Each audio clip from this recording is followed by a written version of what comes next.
Alors,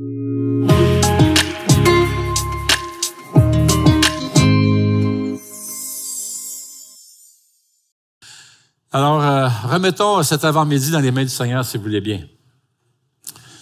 Seigneur, nous voulons te remercier pour cette belle Église et toutes les belles ressources qu'il y a ici à l'Assemblée. Merci pour l'équipe de louanges qui vraiment a élevé nos cœurs dans ta présence ce matin.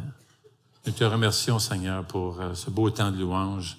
Merci pour les moniteurs, mais les monitrices aussi également. On te prie pour les enfants ce matin. On te prie pour tous ceux qui travaillent, de près ou de loin, pour ici, pour l'Assemblée, pour ton œuvre, faire avancer ton œuvre. Merci, Seigneur. Et on te prie que ce matin, tu puisses parler à nos cœurs par la puissance de ton Esprit Saint. Et on te demande au nom de Jésus-Christ. Amen. Moi, j'ai une question pour vous autres. C'est surtout une question pour les jeunes, en fait. Là. Je ne sais pas pourquoi, mais les jeunes adultes ont tendance à s'asseoir dans ce bout-là. Là. Je sais pas, mais c'est vrai qu'il y a des jeunes un peu partout. Là. Mais j'ai une question pour vous autres, les jeunes. Mais quand on parle de jeunes, je parle, moi, de secondaire, cégep, université, au marché du travail, tous les jeunes adultes, là, jusqu'à 30 quelques années, là. J'ai une question pour vous autres. Comment on dit ça, un gars ou une fille? On va dire une fille. Mettons qu'une fille brise, alors moi je vais employer un terme. C'est quoi le terme que les filles prennent quand ils veulent rompre une fréquentation? Alors parle-moi de ça. Aujourd'hui, en 2025, c'est quoi le terme, là? Hein? Comment? Tu casses, oui, d'autres, non? T'en parles pas fort, là. Parce qu'ils fréquentent pas, les autres. C'est comme... Moi, j'ai entendu plusieurs expressions, peut-être même plus à Montréal, toutes sortes d'expressions que j'ai entendues. Vous me direz si vous l'avez entendu. Là. Elle lui a donné son 4 %. Peut-être pas ici, en tout cas, vous comprenez, c'est ça. Elle l'a flushé. Hey, ça, mon ami, j'ai entendu souvent. Là. Elle l'a laissé. Moi, j'ai bien des enfants, puis j'ai bien des jeunes et tout ça. Là. On a 20 petits-enfants, donc on a pas mal tous les âges, donc on entend toutes sortes de choses quand on va les visiter. Elle l'a dumpé. Hein, on dit ça? Non? Hey, j'en ai entendu une. J'aime tellement celle-là. Hey, je trouve ça original. Je sais pas, vous lèverez la main là, si jamais vous avez entendu ça, je trouve ça génial. Elle lui a fait un ghost soft. Non? Personne. Personne n'a entendu ça? Hey, non, je trouve ça génial. C'est pour dire qu'elle s'est éloignée subtilement sans faire de drame. Non, mais apprenez ça, les amis, ça vaut la peine, c'est vraiment bien. Maintenant, pourquoi je vous parle de ça, c'est qu'il y avait une fille qui s'appelait Marie. Elle s'appelle Marie. Puis justement, elle fréquentait quelqu'un, mais là, elle vient juste de laisser son chum, Jimmy. Le hic, c'est qu'ils étaient fiancés. Elle était fiancée avec le gars. Puis là, elle venait juste de rompre ses fiançailles avec le gars. Aïe, aïe, pauvre gars, là. Ça a dû être dur pour le gars. Mais pas longtemps après, là, vraiment proche, là, elle lui écrit une lettre qui disait à peu près ceci. Il n'y a pas de mots. Il n'y a pas de mots pour dire à quel point je me sens brisé depuis qu'on s'est laissé. Je t'en supplie. Reprends-moi. Personne ne pourra jamais te remplacer dans mon cœur. Pardonne-moi d'avoir tout gâché. Je t'aime. Je t'aime. Je t'aime. 3 fois. Je t'aime pour toujours. Signé Marie. Et juste en dessous, il y avait une petite note. PS, c'est écrit, en passant, félicitations pour avoir gagné à la loterie. Je sais pas, hein? Qu'est-ce que t'en penses? Aurais-tu repris avec Marie? Je pense qu'on peut se permettre de dire que c'est pas tout à fait le gars qui l'intéressait, mais c'était le cash qui venait de gagner à la loterie. Là. Maintenant, je ne pense pas que c'est ce que Dieu avait en tête lorsqu'il a parlé d'amour dans sa parole. Hein? On est en train de regarder la première lettre de Jean, et puis, comme on l'a déjà dit, Jean parle très souvent de l'amour. Mais ce qui est intéressant à travers cette lettre, c'est une courte lettre, mais à travers cette lettre, Jean va aborder l'amour sur différents angles, différents aspects. Avec Jean, l'amour, c'est pas juste un mot. Il se contente pas juste de parler d'amour. L'amour, pour lui et pour le Saint-Esprit qui inspire cette lettre, est comme un trésor qu'il dévoile petit à petit au cours de cette lettre. Et ce matin, on va voir justement une autre facette de cet amour au chapitre 4, dans 1 Jean. Alors, 1 Jean, chapitre 4, on va lire à partir du verset 7. Alors, si vous avez votre Bible avec vous, vous pouvez venir me joindre. 1 Jean, chapitre 4, verset 7.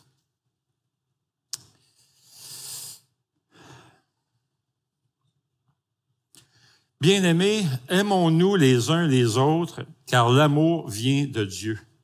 Et toute personne qui aime est née de Dieu et connaît Dieu. Celui qui n'aime pas n'a pas connu Dieu, car Dieu est amour. Voici comment l'amour de Dieu s'est manifesté envers nous. Dieu a envoyé son Fils unique dans le monde, afin que par lui, nous ayons la vie. Et cet amour consiste non pas dans le fait que nous avons aimé Dieu, mais dans le fait que lui nous a aimés et a envoyé son Fils comme victime expiatoire pour nos péchés. Bien-aimés, puisque Dieu nous a tant aimés, nous devons nous aussi nous aimer les uns les autres. Personne n'a jamais vu Dieu. Si nous nous aimons les uns les autres, Dieu demeure en nous et son amour est parfait en nous. Nous reconnaissons que nous demeurons en lui et qu'il demeure en nous au fait qu'il nous a donné de son Esprit Saint. Et nous avons vu et nous attestons que le Père a envoyé le Fils comme sauveur du monde. Celui qui déclare publiquement que Jésus est le Fils de Dieu, Dieu demeure en lui et lui en Dieu. Or, nous avons connu que Dieu a pour nous et nous y avons cru. Dieu est amour, et celui qui demeure dans l'amour demeure en Dieu, et Dieu demeure en lui.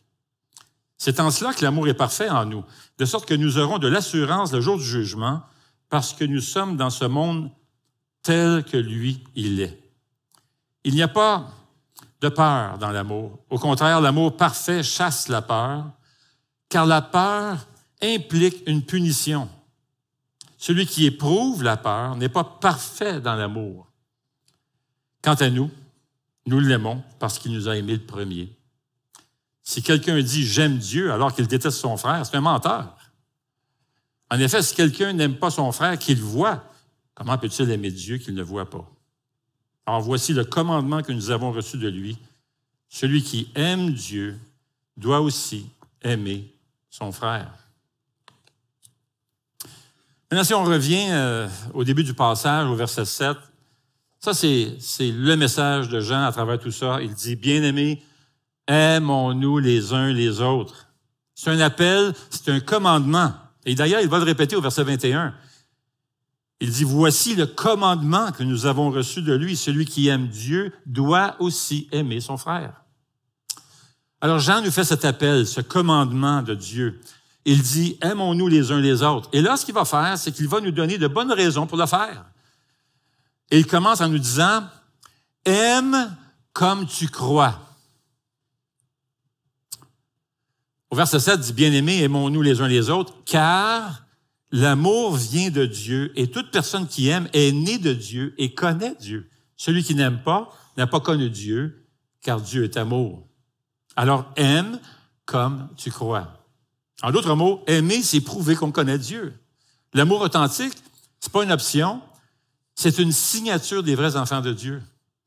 Ta relation avec les autres révèle ta relation avec Dieu. Notre manière d'aimer les autres va refléter la profondeur de notre relation avec le Seigneur. Ce que Jean est en train de nous dire, c'est que la façon dont on se traite les uns les autres dans l'Église révèle quelque chose de bien plus profond. Ça révèle notre véritable vision de Dieu. Ça révèle le genre de Dieu auquel on croit.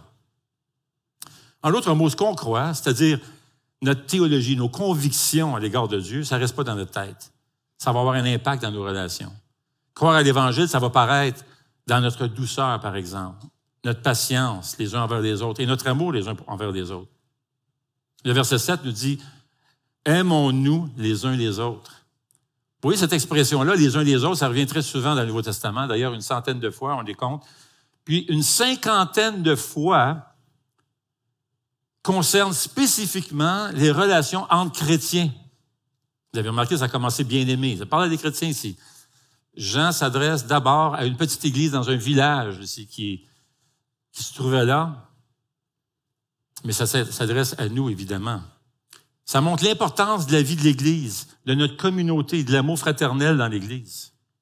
Il y a plusieurs versets dans le Nouveau Testament, comme je l'ai dit, un peu comme « supportez-vous les uns les autres », Éphésiens 4.2. « Exhortez-vous les uns les autres ». « Pardonnez-vous les uns les autres », Éphésiens 4.32. « Accueillez-vous les uns les autres », Romains 15.7. « Servez-vous les uns les autres », pas dans le sens « moi me servir de toi », là. Mais servez-vous, mettez-vous au service des autres, Galates 5.13. « Saluez-vous les uns les autres », Romains 16.16. Alors, l'expression revient une centaine de fois, mais au moins 59 fois, directement adressée à l'Église pour justement unir les relations entre membres de l'Église. Ça montre à quel point les relations entre chrétiens, c'est central dans la vie d'un disciple. On ne vit pas l'Évangile en solo. La foi se vit dans le nous. Il y avait un jeune homme qui avait des questions. Alors, il y avait une question en particulier. Alors, il est allé voir un monsieur âgé dans l'Église. Et puis, cet homme-là avait plusieurs années dans le Seigneur, beaucoup d'expérience. Et c'est un homme consacré, très mature dans sa foi. Un homme qui était reconnu dans l'Église pour être une personne assez sage. Donc, le jeune est allé le voir, puis lui a demandé, le monsieur âgé s'appelait monsieur Gérard.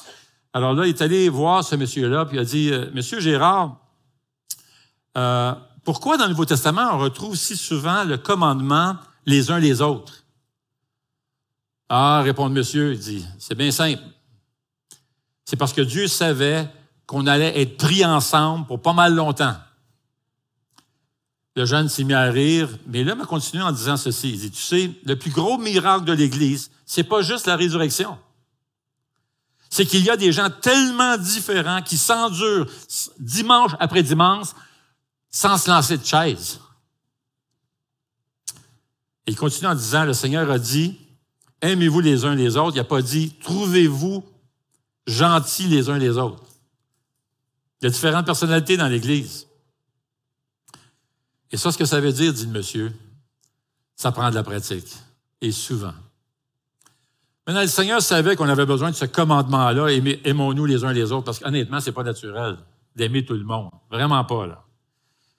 Parmi la centaine d'expressions les uns les autres que l'on trouve dans le Nouveau Testament, avez-vous déjà remarqué qu'on n'a jamais vu « humiliez-vous les uns les autres » ? « Surveillez-vous les uns les autres » ? Mettez-vous de la pression les uns sur les autres. Avez-vous déjà vu ça? Embarrassez-vous les uns les autres. Coupez la parole les uns des autres. Cherchez à gagner les uns sur les autres.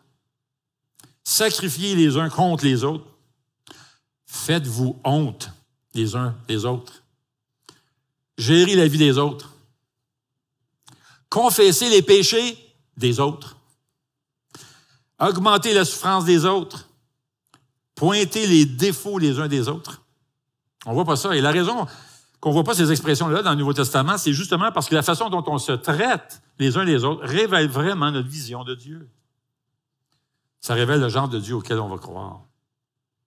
Et dans le verset 7, dit ceci, « Toute personne qui aime est née de Dieu et connaît Dieu. » Ces deux expressions-là, « née de Dieu »,« connaître Dieu », c'est des expressions qui font référence au salut.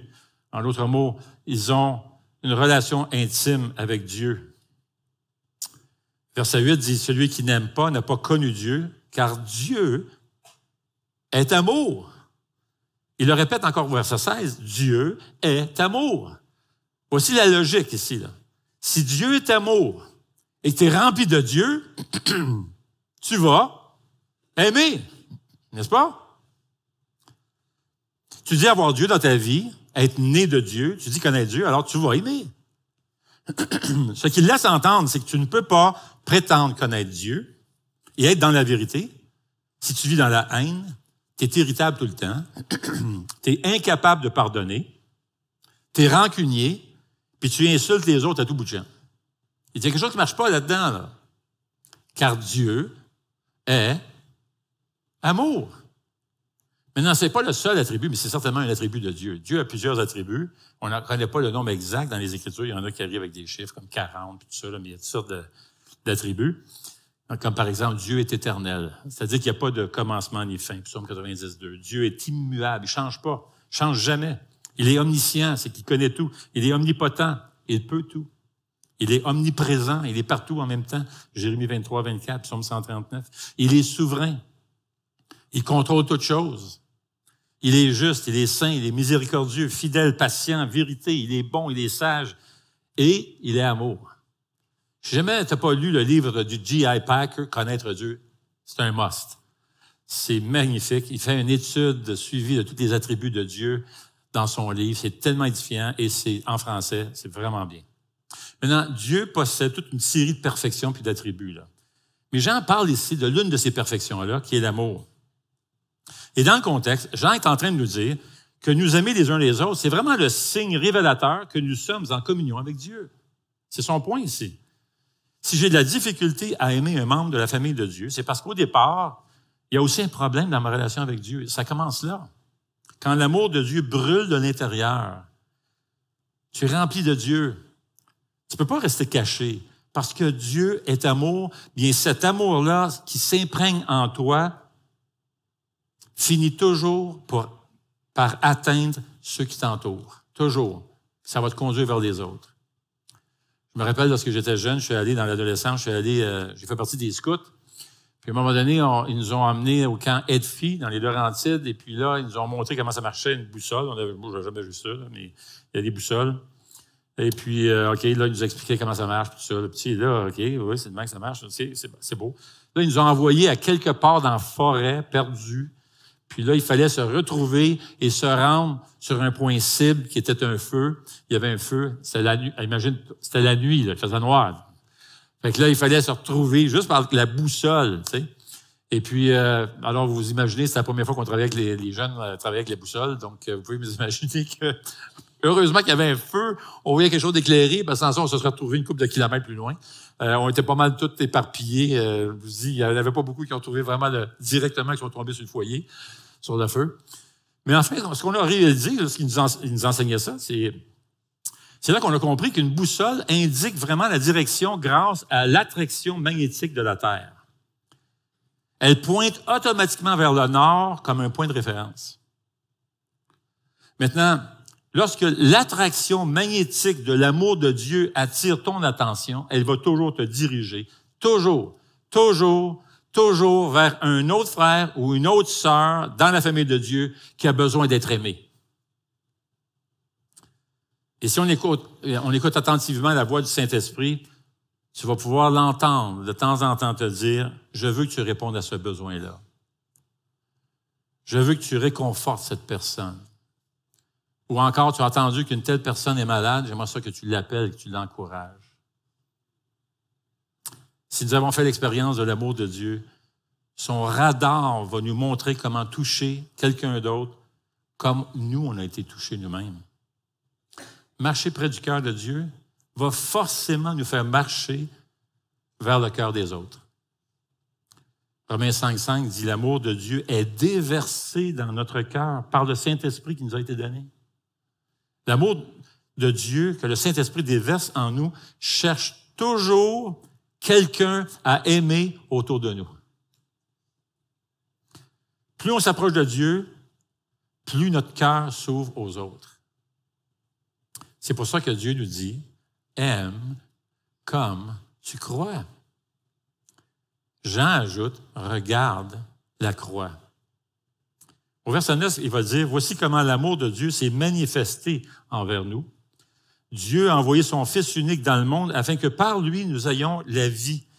Et cet amour consiste non pas dans le fait que nous avons aimé Dieu, mais dans le fait que lui nous a aimés et a envoyé son Fils comme victime expiatoire pour nos péchés. Bien-aimés, puisque Dieu nous a tant aimés, nous devons nous aussi nous aimer les uns les autres. » Ce que Jean est en train de dire ici, c'est qu'aimer, c'est répondre à l'amour donné. L'amour véritable tel que Dieu conçoit prend sa source dans le don de Jésus pour nous. Jésus n'a pas seulement parlé d'amour, il l'a incarné à la croix. Verset 10 dit, Dieu nous a aimés et a envoyé son Fils comme victime expiatoire pour nos péchés. Un seul mot dans l'original. Un gros mot, propitiation. Mais bon sang, on a besoin d'apprendre ça par cœur, les amis. Le mot propitiation. On se pratique? Propitiation. J'ai confiance en vous. Vous pouvez faire un meilleur job que ça, là. Propitiation. Yes. Ah oui, je savais que vous l'auriez. C'est bon. Un seul mot dans l'original. Il exprime cette réalité profonde. Jésus a été offert pour apaiser la justice de Dieu et nous rendre favorables à ses yeux. Par son sacrifice, il a obtenu le pardon de nos péchés et a rétabli la relation entre Dieu et nous. Voyez-vous comment c'est riche, ce mot-là, propitiation? C'est ce que le mot propitiation signifie. Jésus s'est offert pour nous réconcilier avec Dieu. Il a apaisé sa justice, obtenu notre pardon et rendu Dieu favorable à des pécheurs comme nous. Verset 17 dit, « C'est en cela que l'amour est parfait en nous, de sorte que nous aurons de l'assurance le jour du jugement, parce que nous sommes dans ce monde tel que lui. Il n'y a pas de peur dans l'amour. Au contraire, l'amour parfait chasse la peur, car la peur implique une punition. Celui qui éprouve la peur n'est pas parfait dans l'amour. Quant à nous, nous l'aimons parce qu'il nous a aimés en premier. » Si tu es en Jésus, tu peux avoir cette assurance. Tu peux avoir de l'assurance au jour du jugement. Il n'y a pas de peur à avoir dans l'amour, nous dit le verset 18. Romains 5.1 dit ainsi donc, déclarés justes sur la base de la foi, nous avons la paix avec Dieu par l'intermédiaire de notre Seigneur Jésus-Christ. Maintenant, Jésus a subi ce qu'on méritait, le jugement qu'on méritait. C'est pour ça que nous sommes maintenant en paix avec Dieu et tranquilles devant l'éternité. Celui qui a Jésus-Christ a la vie éternelle. Notre assurance repose sur Jésus et sur son sacrifice.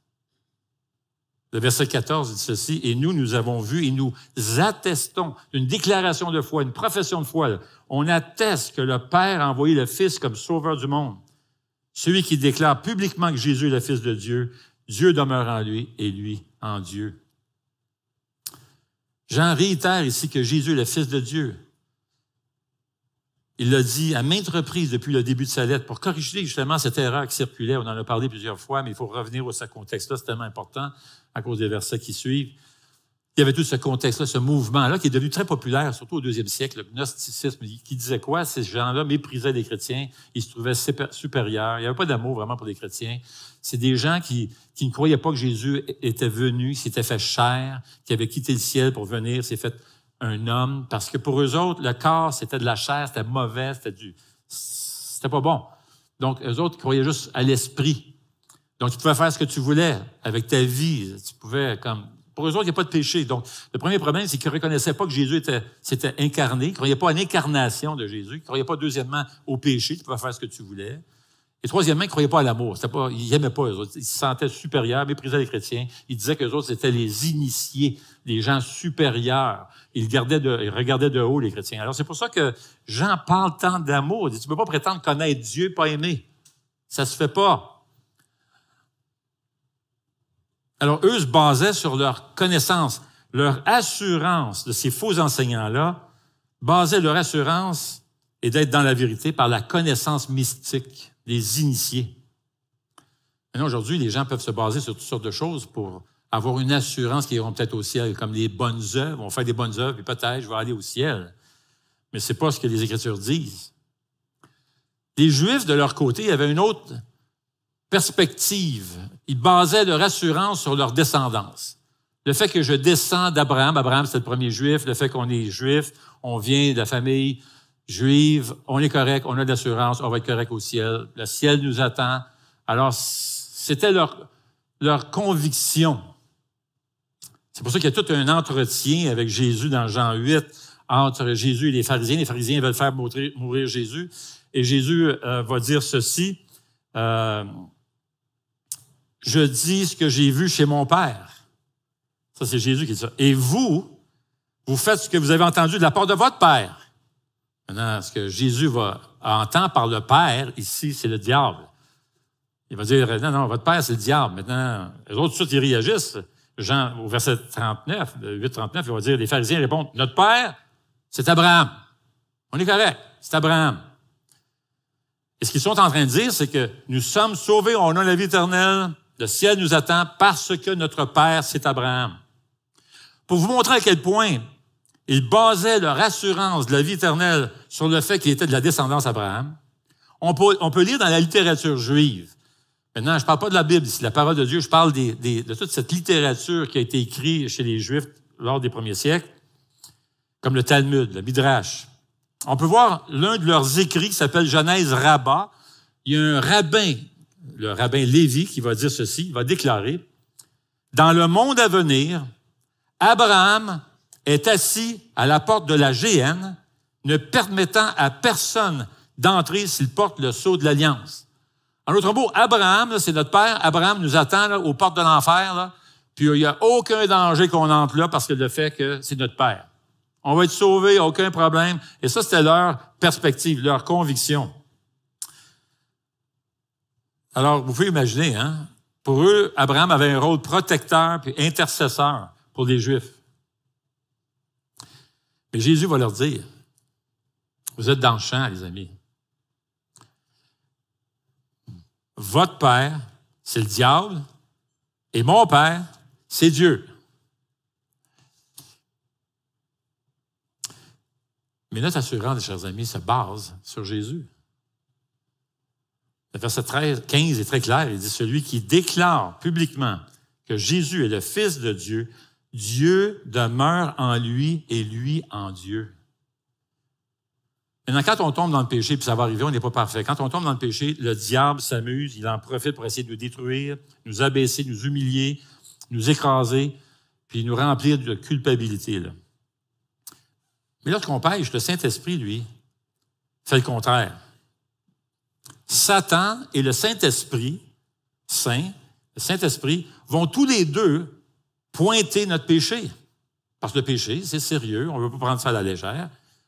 Mais ils ne le font pas de la même manière, ils ne le font pas aussi, ils le font pour des raisons différentes. Satan, lui, le fait pour nous écraser avec nos échecs. Le Saint-Esprit, par contre, nous rappelle qui on est vraiment en lui, notre identité, que nous sommes des enfants de Dieu. On fait partie de la famille de Dieu. Satan commence par ce qu'on a fait et utilise la honte pour nous abaisser. Jésus, lui, part du statut parfait qu'il nous a donné en mourant pour nous et utilise la puissance de sa résurrection pour nous aligner envers ce statut. Tu es un enfant de Dieu. L'un nous rejette et nous tire vers le bas, alors que l'autre nous ramène et nous élève. J'aime bien comment Jean Calvin commente le verset 17 et 18. Il dit, « Les croyants s'approchent du tribunal de Dieu avec confiance et joie, parce qu'ils sont convaincus de son amour paternel. » C'est notre Père. Calvin poursuit en disant, « Quand l'amour de Dieu est véritablement en nous, il produit une transformation intérieure qui nous rend semblables à Christ. Cette ressemblance donne une paix profonde, même face au jugement, parce que ce n'est plus notre justice qui compte, mais celle de Christ en nous. » Voyez-vous, le mot propitiation, c'est un mot qui change tout. Il dit que Jésus a été offert pour nous. Il a pris notre place, porté notre peine, obtenu notre pardon et rendu Dieu favorable à ceux qui ne méritaient pas. Dieu n'a pas juste parlé d'amour, il a envoyé son propre Fils, le Seigneur Jésus. Et devant un tel amour de la part de Dieu, le Seigneur nous demande de nous aimer en retour. Il va dire au verset 11, « Bien-aimés, puisque Dieu nous a tant aimés, nous devons nous aimer les uns les autres. » L'amour que je reçois de Dieu m'appelle à aimer activement et concrètement. Donc, aime comme tu crois. Regarde la croix et fais voir Dieu. Verset 12 dit, « Personne n'a jamais vu Dieu. Si nous nous aimons les uns les autres, Dieu demeure en nous et son amour est parfait en nous. Nous reconnaissons que nous demeurons en lui et qu'il demeure en nous au fait qu'il nous a donné de son esprit. » Maintenant, qu'est-ce que Jean est en train de nous dire ici? Personne n'a jamais vu Dieu. Si nous nous aimons les uns les autres, Dieu demeure en nous et son amour est parfait en nous. Ça veut dire quoi, ça? Son amour est parfait en nous. C'est une phrase qui est difficile. C'est difficile à comprendre, mais si je comprends bien ce qui est dit ici, ça signifie que l'amour de Dieu atteint sa plénitude quand on s'aime.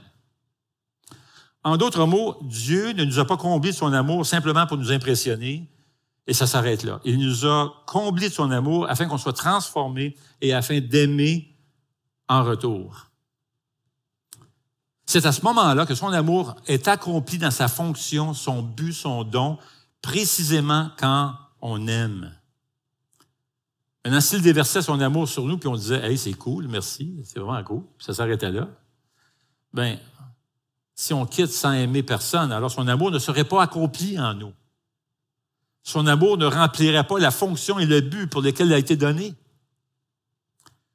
Et c'est quoi cette fonction et cette raison d'être? Bien, personne n'a jamais vu Dieu, là. Mais si on aime, comme Dieu aime, son amour est accompli en nous. C'est qu'on démontre quelque chose de la présence et du caractère de Dieu lui-même par l'amour chrétien. C'est qu'on démontre Dieu.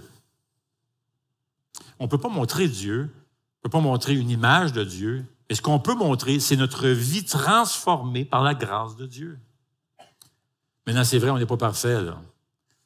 Mais le chrétien peut dire, je ne suis pas ce que je devrais être, mais je ne suis plus ce que j'étais.